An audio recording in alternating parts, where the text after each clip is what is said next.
지지난주에 잠깐 쉬긴 했지만 다시 계속해서 우리가 마목사님의 마태복음 11장 그 복음의 핵심이라는 책 내용을 함께 나누려고 합니다. 잠깐 좀 몇 주 많이 지났죠? 잠깐 지난번 복습을 좀 해보도록 할까요? 무엇이 가장 중요하다라고 했습니까? 네, 그렇죠. 기대하지 않습니다. 예수님과의 관계를 맺는 것이 가장 중요하다라고 했습니다. 그러나 그것이 쉬운 것은 아니다라고 했죠.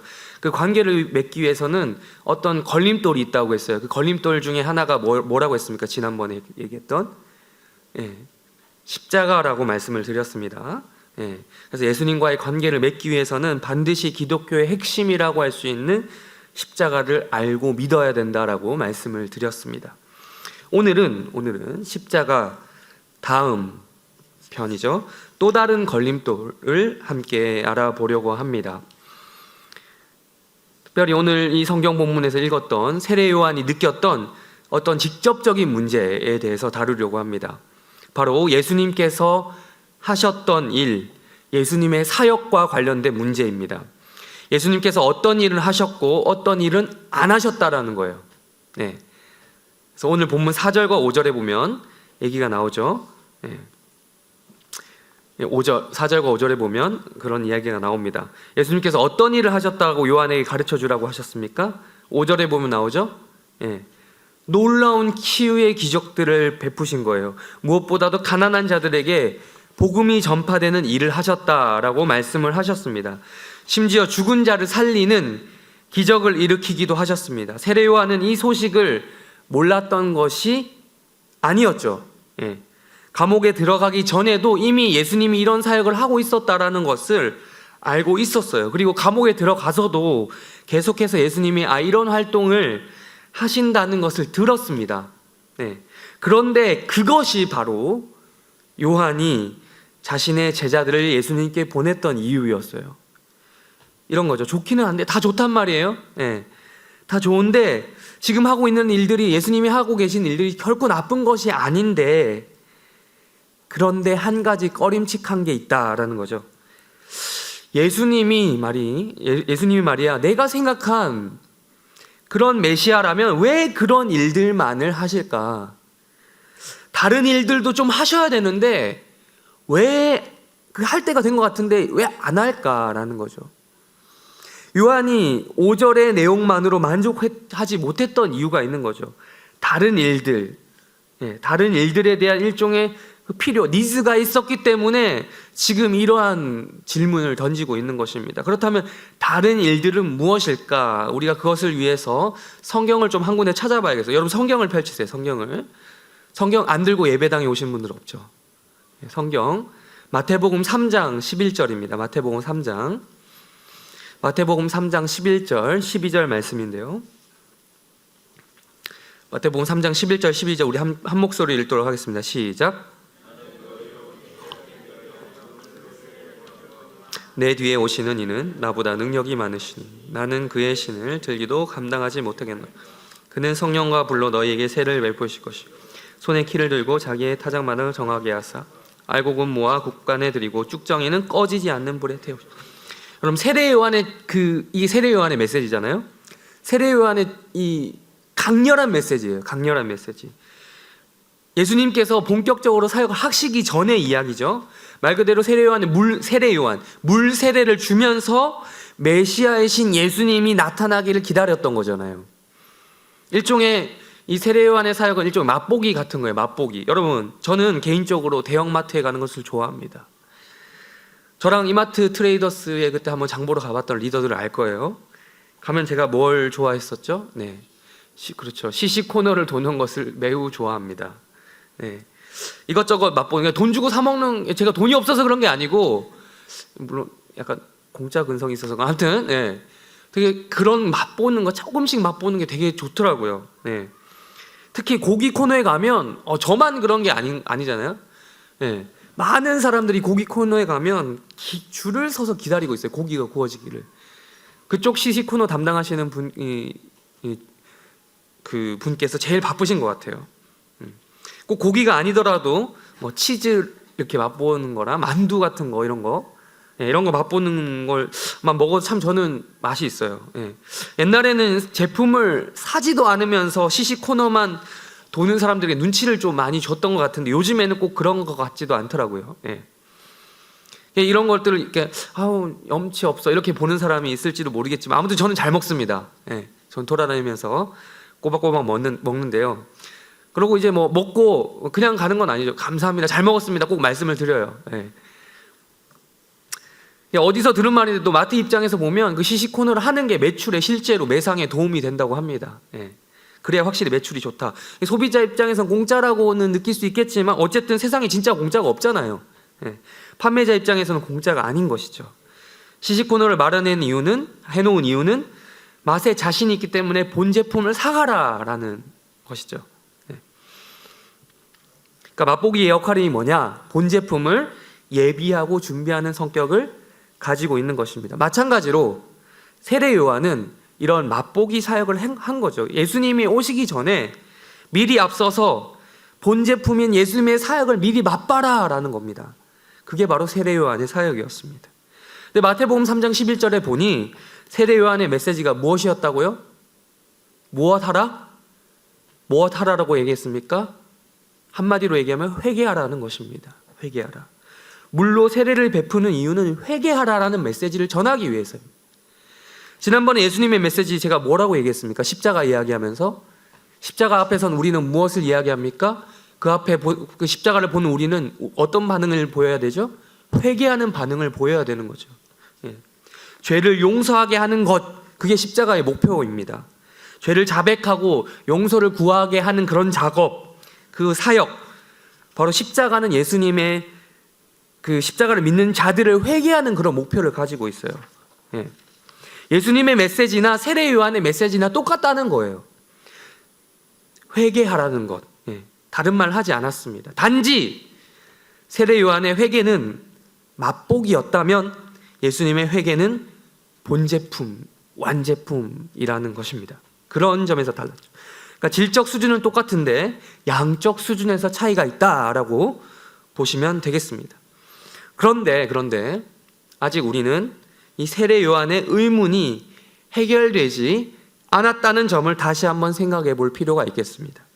세례 요한의 사상과 예수님의 사상이 틀리지 않았다, 다르지 않다라는 것만 우리가 봤어요, 지금까지. 그러니까 똑같이 회개를 이야기하는데 뭐가 다르단 말일까요? 세례 요한은 무엇 때문에 그렇게 불만을 가졌던 것일까요? 자기의 제자들을 보내서 질문하게 만들 정도로. 다시 마태복음 3장 11절 12절 한번 보실까요? 읽진 않고 눈으로 볼게요. 여기에 세례 요한의 사역과 예수님이 직접 지금 하고 계신 사역의 차이점이 나옵니다. 뭐죠? 세례는 세례인데 무슨 세례? 세례 요한은 물 세례를 베풀었어요. 예수님은 어떤 사역을 하실 거라고 합니까? 성령과 불로 너희에게 세례를 베푼다. 성령 세례와 불 세례를 베푼다. 물은 상대적으로 불과 이 성령 이런 이미지에 비해서는 상대적으로 좀 부드러워 보여요. 근데 즉 메시아 예수, 근데 세례 요한 자기보다 뒤에 오는 즉 메시아 예수는 자기보다 능력이 많다라고 말하는 거예요. 요한의 입장에서 메시아 예수를 어떤 기대하는 점이 자기도 있다라는 거예요. 능력이 많은 예수는 어떤 세례를 준다고요? 물이 아니라 성령과 불로 세례를 준다. 아주 강력한 이미지입니다. 또한 12절에서 그 불의 이미지를 적극적으로 사용을 하는데요. 어떻게 합니까? 알곡은 모으고 그렇지 않은 쭉정이는 다 태워버린다라는 거예요. 그러니까 예수님께서 성령과 불 세례라는 이 작업을 하실 건데 알곡을 모으는 것 같이 이게 알곡을 조심스럽게 모으겠죠. 쓰기 위해서 양식이 되고 돈이 되니까 조심스럽게 모으겠죠. 그런 은혜의 작업을 하시기도 하지만 쭉정이를 꺼지지 않는 불에 태우시는 그런 심판의 작업도 하신다라는 무서운 예고를 세례 요한은 한 것이에요. 그러니까 사실 이게 심판이란 주제 있죠. 심판. 이 심판이란 주제는 구약 성경에서 계속해서 메시아를 설명하면서 등장했었던 주제였습니다. 어색하거나 낯선 게 아니에요. 메시아가 어떤 분이냐? 라고 했을 때 은혜를 베푸시는 구원의 사역도 하시지만 심판의 사역도 하신다는 것입니다. 은혜 받을 자에게 은혜를 베푸시지만 심판을 받을 자에게 심판을 하신다는 거예요. 그걸 기대했던 거예요, 세례 요한이. 그런 메시아를 기대했습니다. 그래서 여기서 마태복음 11장 오늘 본문의 시점으로 다시 돌아가서요, 감옥에 갇힌 세례 요한의 심정을 생각해 볼까요? 그런 메시아를 기대했던 세례 요한은 답답했습니다. 그래서 예수님을 향한 의구심이 들었던 거예요. 제자들까지 보내서 질문을 하게 할 정도로. 은혜의 사역을 하시는 건 알겠단 말이에요. 우리가 읽었던 5절. 은혜의 사역을 하시는 것은 알겠는데, 알고 그걸 곳간에 드리는 사역을 하는 것은 매우 좋은데, 그렇다면 심판은 언제 할 거냐는 거예요. 지금 유대인들, 자기를 비롯한 유대인들을 힘들게 하는 지배자들이 있잖아요. 로마 제국, 이 거대한 세력들. 하나님께서라면 할 수 있잖아요. 싹 다 갈아엎어버리는. 예.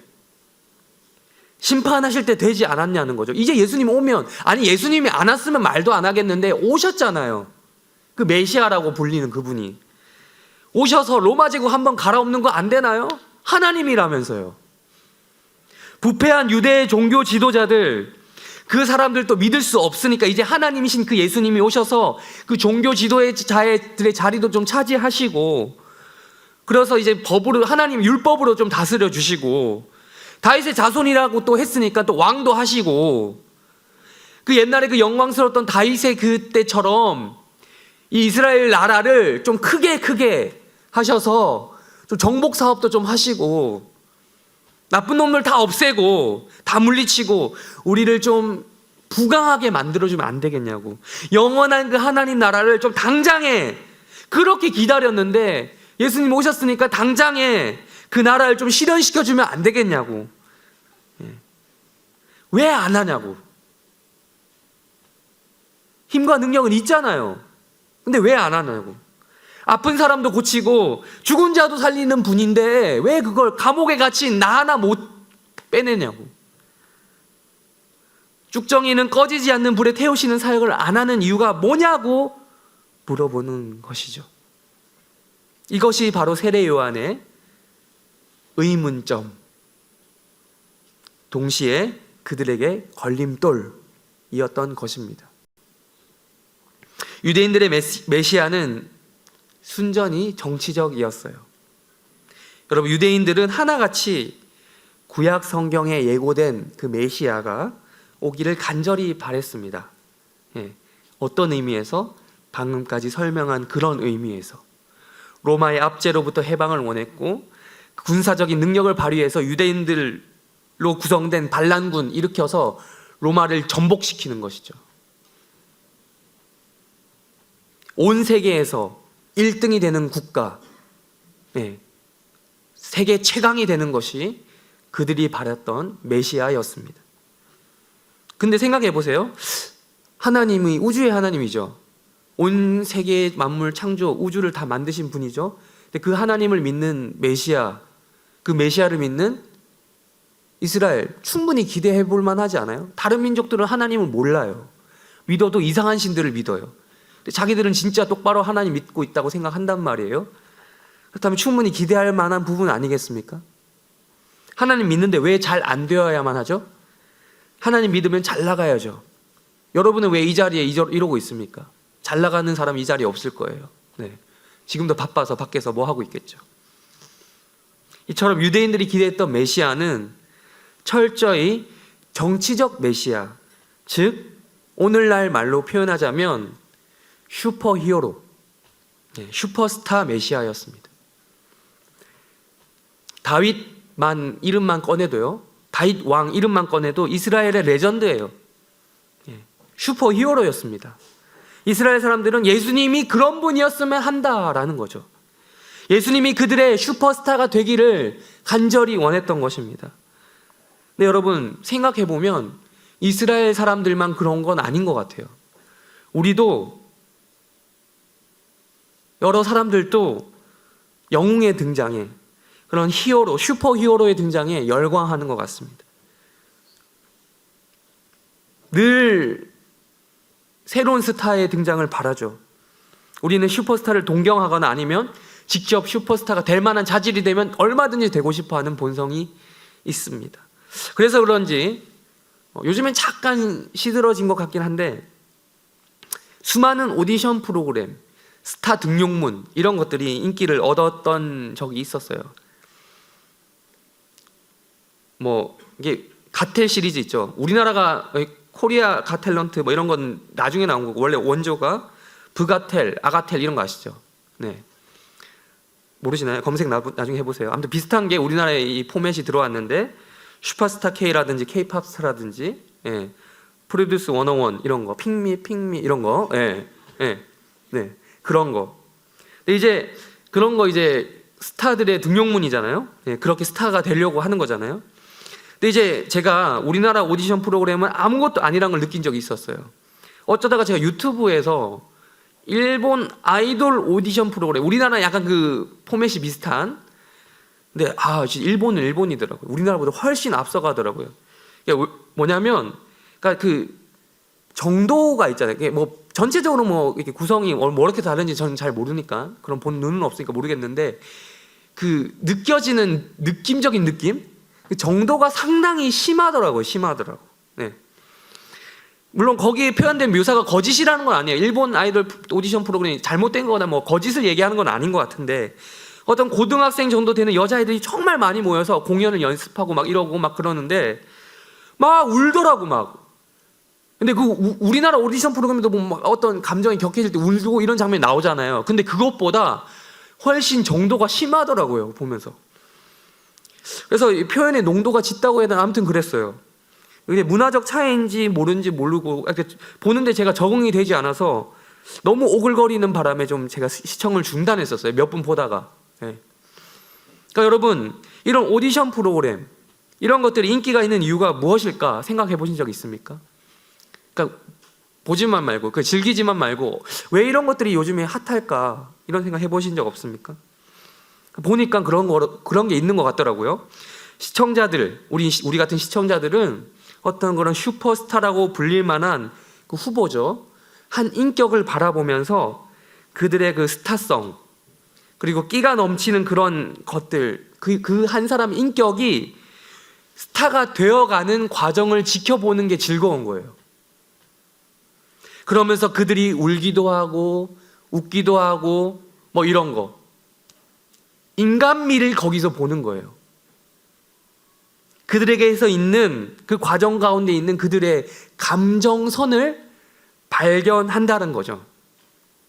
그러면서 시청자는 그 스타가 되어가고 있는 그 친구에게 정을 주게 되는 거예요. 예.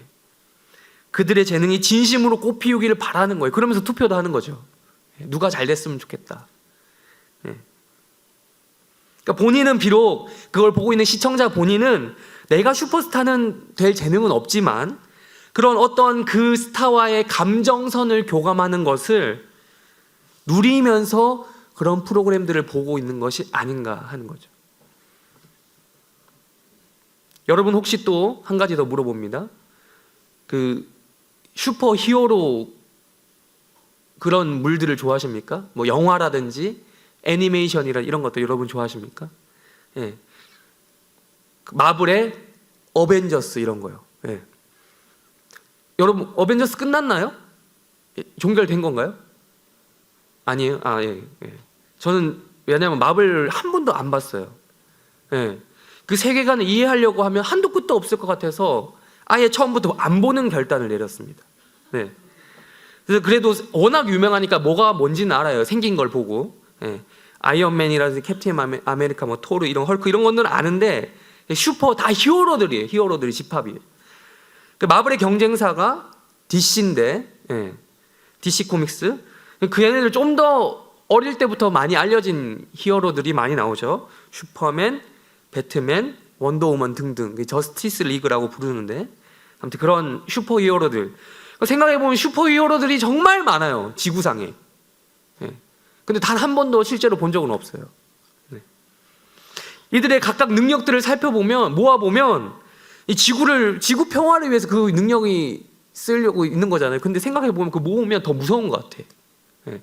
지구를 몇 번이고도 파괴할 정도의 위협을 줄 수 있는 정도로 강력하지 않나라는 생각이 들더라고요. 그래서 제가 수많은 히어로 그 영화들 중에서 유일하게 본 한 편의 시리즈가 있습니다. 배트맨입니다. 배트맨. 제가 배트맨만 뭐 이게 뭐 홍보하려고 그런 게 아니고 제가 봤던 거예요, 그냥. 배트맨 시리즈 중에서도 배트맨 다크나이트 시리즈를 제가 봤습니다. 네. 제가 이 영화를 보고 나서 이래서 사람들이 나이 먹고도 히어로 영화를 보는구나 싶더라고요. 저는 이거 애들만 보는 건 줄 알았거든요. 네. 그러니까 히어로 영화 하면 저는 그런 편견이 있었죠. 영웅이 나타나서 악당들을 무식하게 다 때려 부수고 액션만 강조되는 그런 거 있잖아요. 그게 끝인 줄 알았어요. 근데 그게 아니더라고요. 이 배트맨 그 다크나이트만 보면, 얘기하자면 그 배트맨의 그 영웅의 갈등이 있죠. 그 감정선이 드러나더라고요. 감정선이. 그 조커와의 1대1 대결이잖아요. 조커와의 대결에서 그 배트맨의 그 심리 상태 있잖아요. 그게 관객들이 앉아있는 나에게 고스란히 전달이 되더라고요. 그런 수많은 관객들과의 공감대를 유도하는 썸씽이 있더라고요. 썸씽. 네. 거의 끝날 때 이런 장면이 나오죠. 마지막 부분에서 조커를 빌딩에서 떨어뜨릴 수 있는데 살려주잖아요. 채찍 같은 걸로. 네. 그러니까 그런 능력을, 조커를 죽일 수 있는데도 불구하고 죽이지 않는 결단. 예. 그러면서 살인하지 않는다는 자신의 소신을 지키는 그 장면. 그러면서도 정의는 살아있다라고 그 조커를 두들겨 패면서 죽이진 않으면서 더 잔인한 것 같은데. 예. 죽이진 않으면서 정의는 살아있다라고 주입시키려는 그 주입식 교육의 현장. 그러니까 그런 배트맨의 감정선은 관객들로 하여금 공감대를 어느 정도 얻게 하는 점이 있다는 거죠. 정의를 추구하는 슈퍼 히어로만이 가지는 그런 외로움, 고독함, 사람들의 환호를 받으면서도 때때로 오해 때문에 살인을 절대 하지 않는데 살인자라는 오해를 받기도 하고 외면을 받기도 하고 그런 영웅의 숙명적인 입장. 제가 다른 히어로물들을 보진 않았는데요. 아마 비슷한 요소가 그곳에도 있지 않은가. 그래서 어른들도 보지 않나 싶습니다. 이처럼 예수님도 우리의 슈퍼 히어로가 되시면 안 될까요? 세례 요한이 그랬던 것처럼, 세례 요한의 제자들이 와서 물어봤던 이유처럼, 유대인들이 기대했던 그런 메시아처럼 지금도 예수님을 그런 슈퍼 히어로 메시아로 생각할 수 있지 않을까요? 또 한 가지 더 썰 또 풀도록 하겠습니다. 제가 언젠지 기억은 안 나는데 매우 오래전인 것은 확실해요. 중딩 때인가 고딩 때가 기억이 안 납니다. 이제 그 중딩 때 고딩 때 구분이 안 갈 나이가 됐어요. 케이블 TV를 보고 있었는데 예수님이 나오는 영화를 하더라고요. 예수님 나오는 영화 하면 여러분이 생각나시는 영화 뭐가 있습니까? 쉽게는 예수님 안 나오는데요. 네, 다시 출애굽기 가서 공부하시고. 아무튼 네. 예수님 나오는 영화 하면은 뭐 쿼바디스가 생각난다, 배너가 생각난다 이러면 옛날 사람. 네. 근데 이제 그나마 이제 패션 오브 크라이스트가 생각나더라 이러면 그나마 좀 최신 사람이죠. 최근 사람이죠. 요즘 사람. 말이 용어가 옛날 사람 같은데 아무튼 네. 요즘 사람. 네. 그렇습니다. 근데 지금 제가 케이블 TV에서 보던 영화는 그런 우리가 아는 그런 전통적인 예수님이 나오는 영화가 아니었어요. 일단 배경은 중동 사막이에요. 근데 음악부터 이상해. 뮤지컬 같은 분위기에서 락 음악이 나와. 예수님 주변의 인물들의 복장이 어땠냐? 로마 시대 복장이 아니라 장발에 나팔바지를 입고 있어요. 손에는 창이 아니라 총을 들고 있어요. 그때 당시 그걸 보면서 도대체 이건 뭘까? 신기해서 좀 봤어요. 신기해서. 제목이 뭐냐면 Jesus Christ 슈퍼스타라는 제목의 뮤지컬 영화였습니다. 뮤지컬, 저도 이렇게 하프만이 재현 형제처럼 뮤지컬 정말 가면은 많이 자거든요. 뮤지컬 얘기를 해서 그런 거라 생각을 하고요. 네. 그러니까 뮤지컬에 조금이라도 관심 있는 분은 아실 거예요. 지저스 크라이스트 슈퍼스타에 대해서 한 번쯤은 들어보셨을 거라는 거죠. 우리나라도 2015년에 공연하고 또 올해 곧 한대요. 관심 있는 사람 보러 가세요. 신앙심을 가지고 보시지 마시고 그냥 재미로 한번 보셔도 좋을 것 같습니다. 근데 이 뮤지컬 누가 작곡했는지 아세요? 작곡. 저도 이번에 좀 보면서 알게 됐는데 앤드류 로이드 웨버 아십니까? 뭘 작곡했죠? 이 사람이 크게 두 개만 얘기해 볼까요? 대작 두 개. 최근에도 나왔는데 오페라의 유령 하나는 캐츠. 이 사람이 작곡했습니다. 근데 이 사람이 앤드류 로이드 웨버가 이름을 처음 알리기 시작했던 때가 바로 지저스 크라이스트 슈퍼스타 이 작품을 만들면서였어요. 근데 제목만 보면 여러분 아까도 말했지만 상당히 뭔가 경건할 것 같고 우리 예수님을 그린 영화 경건한 마음을 가지고 봐야지 이럴 수 있는데 막상 그 내용을 보니까 여러모로 곤란하더라고요. 우리가 아는 그 성경의 내용, 성경의 예수님이 아니에요. 제목 그대로 예수님은 거기서 슈퍼스타로 나와요. 어떤 슈퍼스타? 락 음악. 배경이 락 음악이에요. 그 락 밴드의 슈퍼스타 같은 존재입니다. 지금도 여러분 락 음악이 나름대로 인기가 있죠. 매니아들 사이에서 인기가 있습니다. 특별히 1960년대 락이 처음 나왔을 때, 물론 그 전에도 있었지만 락이 막 뜨기 시작했을 때 60년대, 70년대, 80년대를 거치면서 락 음악은 전 세계를 강타했어요. 대표적으로 여러분이 잘 아시는 락 그룹 비틀즈 이런 그룹. 얼마 전에 또 비틀즈 영화도 나왔던 걸로 알고 있지만 더 유명한 영화가 나왔죠. 퀸의 보헤미안 랩소디 이런 거. 락 밴드잖아요. 보헤미안 랩소디 본 사람은 그 시대의 영화에 나오는 시대적 배경, 그 배경을 분위기를 이해하실 거예요. 그 락이 나온 분위기. 이처럼 지저스 크라이스트 슈퍼스타 예수님은 락 밴드에 프레디 머큐리처럼 이런 앞에 나와서 좌중을 압도하는 그런 슈퍼스타 같은 그런 이미지로 등장을 합니다. 그 예수님 곁을 맴도는 제자들은 누구냐? 락 밴드의 추종자죠. 즉 이들을 가리켜서 히피라고 부릅니다. 히피. 들어보셨어요? 히피라는 말? 히피라고 하면 지금 너무 2020년을 살아가고 있는 청년들은 모르는 사람이 많을 거예요. 이 개념 모르는 사람들이. 히피가 뭐냐면 한마디로 자유로운 영혼이에요. 자유로운 영혼. 자유로운 영혼이라는 이 개념이 그때부터 나왔어요. 미국에서 그 당시 1960년대 이후로 미국에 상당히 미국 사회가 어려웠습니다. 특별히 젊은이들이 기성세대에 대해서 많은 어려움을 느끼고 있었어요. 세대 차이 엄청 심했던 거죠. 60년대에도 이미 그때 어른들이 라떼는 말이야 했던 거죠. 그러니까 이 젊은이들이 이 바뀌지 않는 이 꼰대들과의 이거 생각 때문에 이게 힘들었던 거예요. 기성세대에게 실망한 청년들이 기존 사회의 질서를 부정하고 자유와 평화를 사랑한다라고 해서 모인 나름의 그룹들을 가리켜서 히피라고 불렀습니다. 그래서 그래서 그것이 잘 드러난 곳이 락 음악이라든지 이런 자유로운 음악이고요. 헤어스타일도 자유롭게 시작했고, 복장도 그랬고요. 그러니까 자유를 너무 사랑한 나머지 부정적인 영향이 있었는데 그게 뭐냐? 마약 사용까지. 그래서 히피하면 우리는 좀 안 좋은 이미지가 있어요. 마약을 막 쓰는 애들 이런 식으로. 다 그런 건 아니지만 히피라고 해서 다 그런 건 아니지만 그게 많이 문제가 됐었습니다. 이런 배경에서 시대를 향한 저항과 반항 그게 담겨있는 음악이 락 음악이라고 이 사람들은 다 알고 있었던 거예요. 그때 당시 그게 사용된 지저스 크라이스트 슈퍼스타 이거는 보수의 이미지가 있는 기독교 입장에서는 받아들일 수가 어려웠다. 없었다라고 하기에는 받아들이는 사람도 있을 수 있으니까 어려웠다라는 거예요. 기독교에 상당히 큰 충격을 줬습니다. 근데 여러분 껍데기만 음악만 그렇게 했다. 내용과는 상관없이 음악만 그랬다.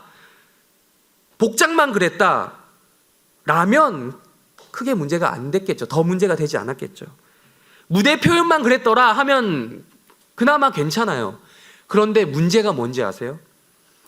내용물. 안의 내용, 스토리 구성도 기존 성경의 내용을 파격적으로 해석해서 보여줬다라는 거죠. 일단 예수님이 인간으로 태어나셨다는 점에서 우리도 그렇게 믿고 있습니다. 예수님은 인간이시다, 하나님의 아들, 하나님이시면서도 인간이다. 우리 그거 믿습니까? 예, 우리도 믿어요. 동의합니다. 그런데 문제는 여기 나온 예수는 인간이긴 한데 인간다워도 너무 인간이야. 성경적인 인간상을 가지신 그런 예수님이 아니라 우리 인간들처럼 약해 빠진 거예요. 우리 인간들처럼 죄를 지을 것 같아. 그런 예수란 인물로 등장합니다. 인간의 상상력으로 인해서 가공된 예수가 나오는 거죠. 그래서 그런지 이 지저스 크라이스트 슈퍼스타에 나오는 예수는 이 제자들, 대중들 있죠. 대중들, 한마디로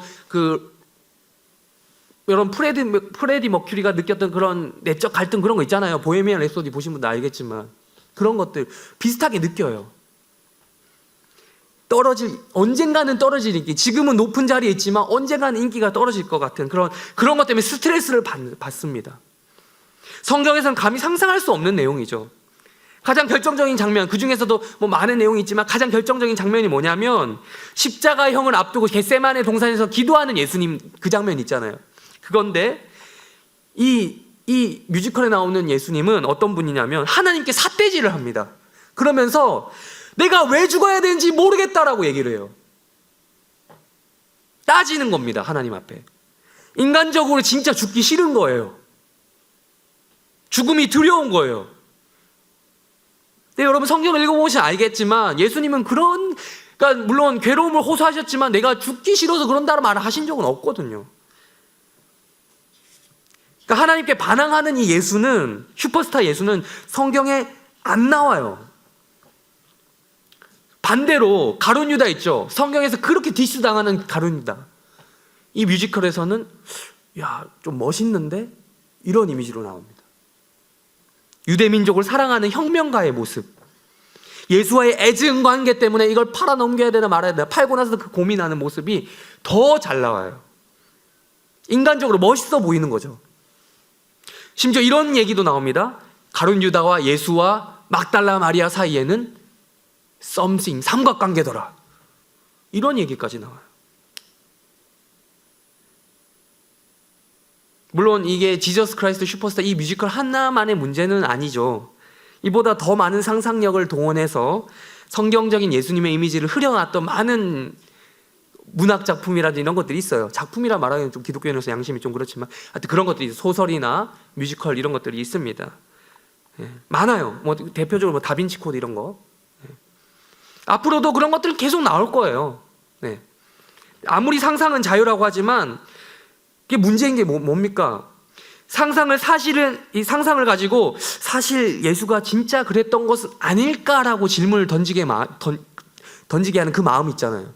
그게 문제인 거죠. 표현의 자유라고 해서 그게 허용이 된다라고 하면 그게 과연 맞을까?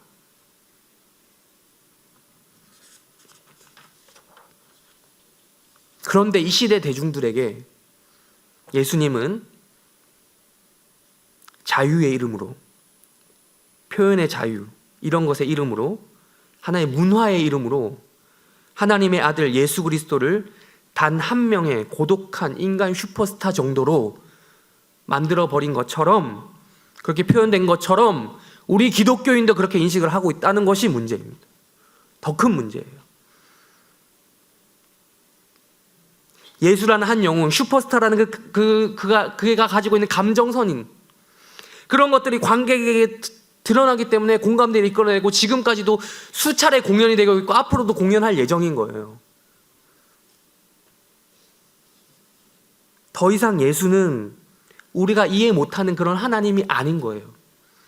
인간적인 감정선을 공유할 만한, 우리보다 조금 더 인기가 많고 훌륭한 그런 분,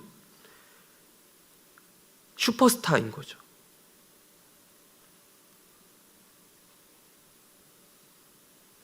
오늘 본문 마태복음 11장, 그때 배경이나 지금이나 예수를 그들의 슈퍼스타로 만들려고 하는 사람들은 너무 많은 것 같습니다. 예수의 제자가 되려는 사람보다는 예수의 팬이 많은 거예요.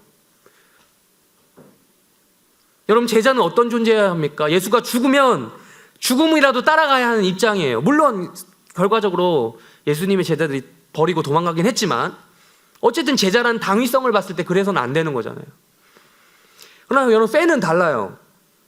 예수가 죽으면, 예수라는 슈퍼스타가 죽으면 또 다른 예수와 비슷한 슈퍼스타를 찾으면 돼요. 혹시 이 중에 구체적인 그룹의 이름을 언급해서 좀 그런가요? 아무튼 미안한 말이지만 중고등부 청소년부가 아니니까 얘기할게요. 얼마든지 엑소의 팬이었다가도 방탄 팬이 되기도 해서 갈아탈 수 있는 거예요. 흔히 말하는 환승이 가능한 거예요. 유대인들이나 이 시대를 사는 우리들이나 예수님께 요구하는 것이 비슷하지 않냐는 거예요. 11장 3절 볼게요. 오실 그이가 당신이오니까 우리가 다른 이를 기다리오리까. 왜 기독교는, 왜 예수님은 그런 일만 하셨습니까? 내가 기대하는 그 감정, 내가 이해하고자 하는 그 감정선을 왜 보여주시지 않으십니까? 내가 요구하는 것은 왜 없습니까? 왜 기독교는 이 지긋지긋한 인류의 전쟁을 끝내시지 않는 겁니까? 예수가 하나님의 아들이라면 어째서 세상은 이 모양 이 꼴입니까? 여전히 기독교의 하나님이 세상을 창조했다면서요, 만드셨다면서요, 지금도 그리고 다스리고 개입하고 있다면서요. 그런데 왜 이 세상은 물론이고 기독교 자체도 이렇게 문제가 많습니까? 오늘 하루에만 해도 기독교 잘못했다, 어떤 교회 뭐가 했다, 뭐 이런 문제가 있다더라, 수많은 기사가 달리고 댓글이 달립니까? 매주일 교회에서 예수가 선포된다고 하는데 2000년이 넘도록 이러고 있는데 왜 정작 세상은 변하지 않습니까? 하나님은 도대체 이 세상을, 이 사회를 언제 변화시킬 것입니까? 나쁜 놈들 더 잘 살고 유전무죄, 무전유죄, 착하면 더 손해보고 호구되고. 그나저나 또 이 우한 폐렴은 뭐야? 하나님 살아계신 것이 맞다면 왜 이런 전염병 때문에 사람들이 죽어나가야 됩니까? 뭘 잘못했길래? 심지어 기독교인인데도 하나님 믿으면 병 딱 나아야 되는데 안 낫잖아요. 왜 자꾸 님께선 교회에 앉아서 회심이니 거듭남이니 십자가니 하면서 죄에 대해서만 이야기를 합니까? 기독교는 그게 답니까? 아니, 위험하다니까. 3차 세계대전이 일어날지도 모른다니까요. 곧 세계 평화를 위해서 노력을 안 할 겁니까? 언제까지 개인적으로 너가 회개해야 된다 이런 식의 얘기만 할 거냐고요.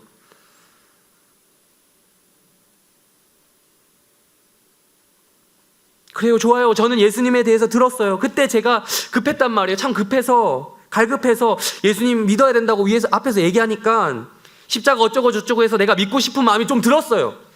그때 정말 기도를 많이 했어요. 눈물까지 흘리면서 기도했어요. 많이 울었어요. 날 좀 제발 도와달라고, 나를 구원해달라고 절박하게 매달렸습니다. 그런데 어쩌란 말이에요. 그 예수란 분은 내 기도를 들어주지 않았어요. 그렇게 기도했는데 안 들어주던데요. 그래서 난 안 믿어요. 난 예수란 분 안 믿어요. 그분이 나를 사랑해서 십자가에 죽었다던데 왜 내 기도 안 들어주는 겁니까?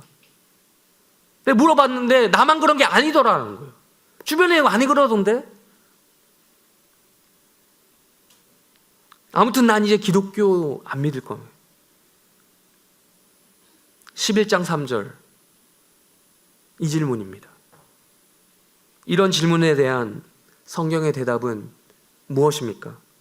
메시아는 과연 어떤 분이어야 합니까? 왜 예수님은 은혜의 사역, 그런 뭐 어떤 일을 하면서도 왜 다른 일, 정의를 위한 일, 심판의 사역, 다른에게는 그렇게 은혜를 베풀어 준 나한테는 은혜가 없고 심판에, 왜 예수님이 힘이 없는 것도 아니면서 스스로 반쪽짜리로 취급받으시려는 겁니까? 슈퍼스타가 될 자질이 있는데 히어로가 될 수 있는 분이 왜 안 되시냐고요. 왜 예수님은 세례 요한의 감정선을 이해 못 하시는 걸까요? 왜 자기가 하는 사역만 이 얘기를 일방적으로 던져놓은 걸까요? 자기가 하고 싶은 말만 하는 걸까요? 우리는 도저히 우리의 생각으로 예수가 하는 그 일을, 그 말을 이해할 수가 없습니다. 우리는 예수를 슈퍼스타처럼 친근한 존재, 우리를 이해해 줄 수 있는 분으로 삼아서 우리 이렇게 팬을 하고 싶은데 안 그러신다는 거예요, 예수님이.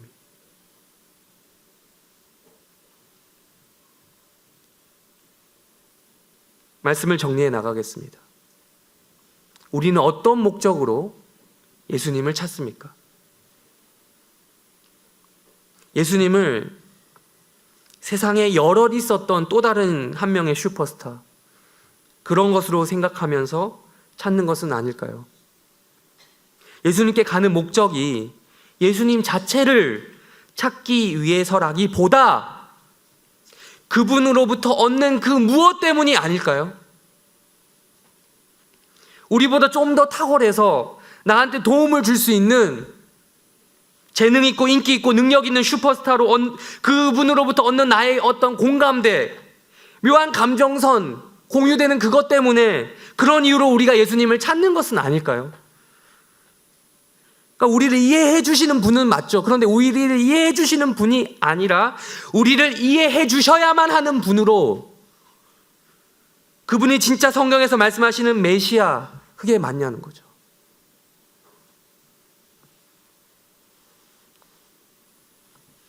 물론 아예 그 예수님을 찾지 않는 것보단 낫지만 그래도 우리의 수준은 어떤가 돌아볼 필요가 있다는 것입니다.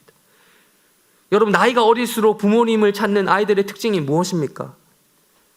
이거 해줘, 저거 해줘 하잖아요. 성숙한 자녀일수록 부모님께 해달라고 하기보다는 잘해드릴까를 고민하게 되죠. 우리의 필요만을 구하는 우리는 여전히 어린아이와 같은 수준의 신앙을 가지고 있지 않습니까? 그렇게 오랫동안 우리 신앙생활을 했음에도 불구하고 오늘 저녁 퇴근하고 집에 들어온 아빠보다 아빠가 손에 들고는 그거에 더 관심이 많은 게 아닐까요? 우리 모두가 그런 현실 속에 있습니다. 여러분, 사실 그래요. 절박한 상황에서 기도하지 않는 사람이 있을까요? 없습니다. 인간에겐 누구나 종교심이 있어요. 한 사람도 빠짐없이 종교심이 있어요. 그게 꼭 기독교의 하나님이 아니어도 있어요. 어디서 어떤 위치에서든 그런 어려운 상황이 있다면 그것을 타개하기 위해서 기도할 수 있습니다. 단지 우리가 기독교라는 테두리 내에 있어 기도하는 이유가 꼭 예수님 때문이라서가 아니라 우리가 태어나서 나고 자란 이곳이 기독교라는 곳이어서, 그래서 익숙해서 그런 곳일 수 있다는 거예요, 여러분. 만약 우리가 이슬람교의 배경으로 태어나서 그러면 안 되지만 이곳이 모스크라고 합시다. 네. 다 이슬람교도예요. 이곳에서 예배하고 있는 그분이 알라일 수 있다는 거예요.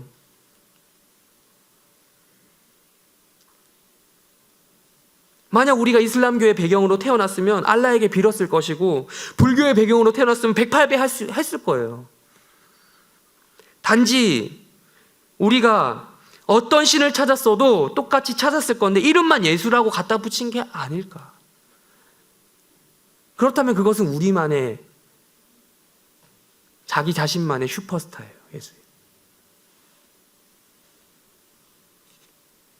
사실 그분이 어떤 분인지 별로 관심이 없어요.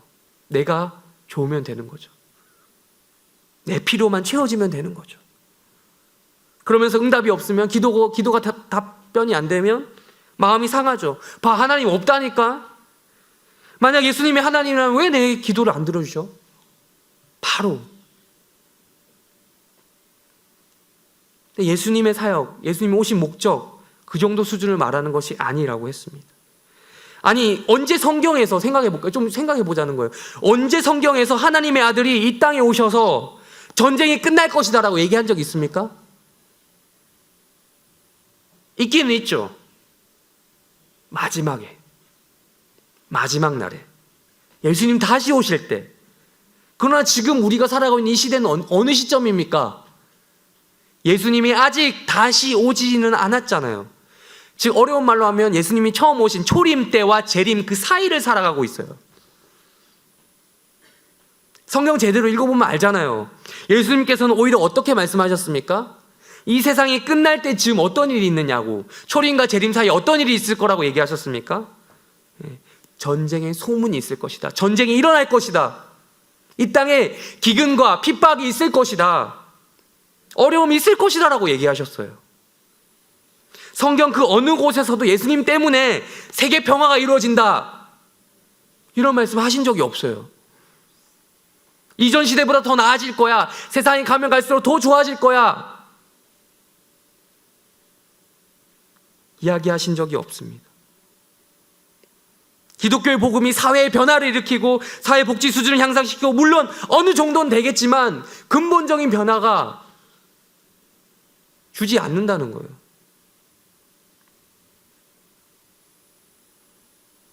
세계 평화, 정치적 안정, 국제적 갈등 이런 거 해결해 줄 수 있는 그런 이야기가 성경에는 없습니다. 여러분, 예수님 오신 지 이미 2000년이 넘었죠? 그동안 기독교 때문에 세상이 발전되고 좋아졌습니까? 솔직히 과학기술의 발전에서, 의학이 발전해서 우리가 더 혜택을 보고 있잖아요. 물론 그것이 하나님의 축복입니다만 직접적으로 기독교의 영향은 아니잖아요. 예수님이 오셔도 인간은 여전히 이기적일 수 있고요. 죄를 짓고요. 재해와 재난은 끊이지 않고 2020년을 살아가는 지금도 신종 코로나와 같은 전염병이 돌고 있습니다. 앞으로 또 다른 형태의 변종 바이러스, 신종 코로나만의 문제는 아니겠죠? 또 얼마든지 또 다른 바이러스가 나돌 수 있습니다. 이 모든 현실에도 불구하고 나는 예수를 메시아로 믿지 않을 것이다. 예수는 하나님이다. 하나님이 아니다. 하나님이 아니다. 라는 결론으로 가야 합니까? 아닙니다. 마태복음 11장 5절의 역사는 일어난다는 것입니다. 5절 함께 읽도록 하겠습니다. 11장 5절. 시작.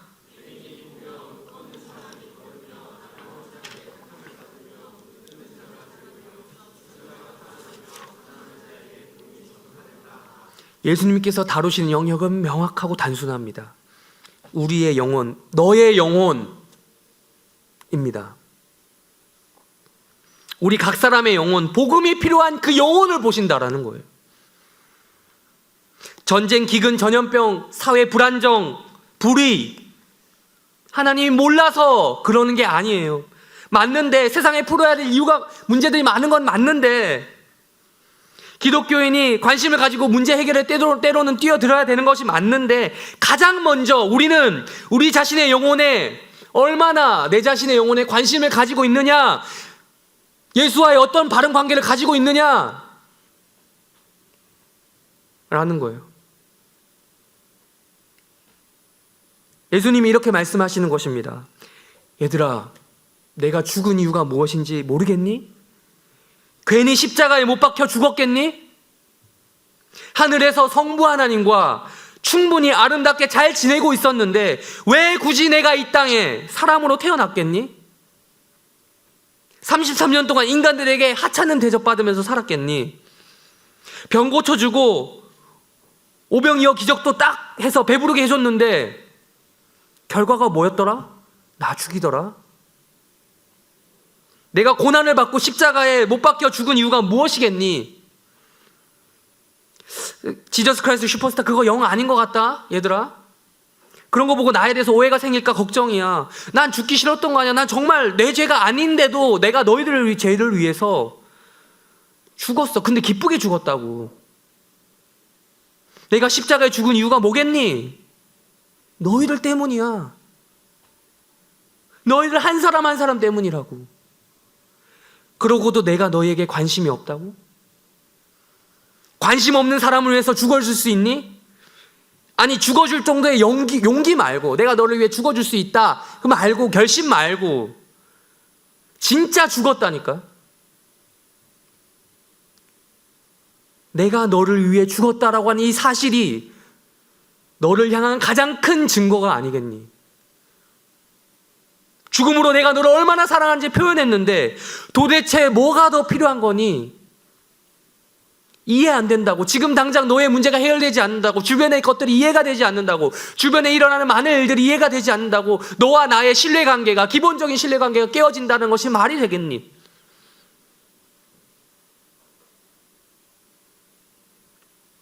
여러분, 예수님은 현재 일어나는 우리 모든 삶의 문제 하나하나를 일일이 다 해결해주는 슈퍼히어로가 아니십니다. 가장 확실한 사실, 우리 로마서 5장 8절 한번 띄워주시겠습니까? 같이 읽도록 하겠습니다. 시작. 죄인 되었을 때 그리스도께서 우리를 위하여 죽으심을 함께서. 네, 그렇습니다. 우리는 세상에서 일어나는 모든 일에 해답을 가지고 있지 않습니다. 모릅니다. 이해 못한 일들이 많아도 너무 많습니다. 하나님의 감정선을 도대체 모릅니다. 예수님의 감정선을 모릅니다. 이 시대와 역사와 우주를 향한 영원하신 하나님의 계획을 우리는 알 수 없어요. 그러나 한 가지는 확실히 압니다. 우리에게 허락된 예수 그리스도의 십자가 죽음, 그것만큼 확실한 거예요. 우리를 향해 사랑의 증거로 남기신 그 십자가 죽음,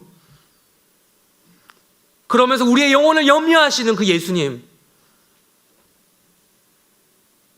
이 복음을 여러분 믿으십니까? 그렇다면 여러분, 여러분의 영혼을 주님께 내어드리시기를 바랍니다. 네.